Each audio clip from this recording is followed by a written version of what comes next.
যখন আমাদের উদ্দেশ্য একটাই, স্বর্গরাজ্য, যখন আমাদের জীবনে আমরা প্রয়োজন পবিত্র আত্মার,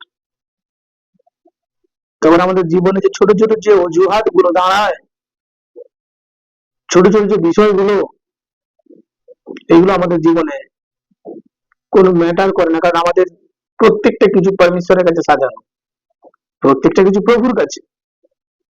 হালেলুয়া। আজ দেখো, পরমেশ্বর তার দয়া, তার অনুগ্রহে আমাদেরকে কত প্রেমে এবং স্বাচ্ছন্দ্যে তিনি রেখেছেন। সত্যি, এবার অনেকজনের কাছে এটা উপকার, স্বাচ্ছন্দ্য বোধ নয়।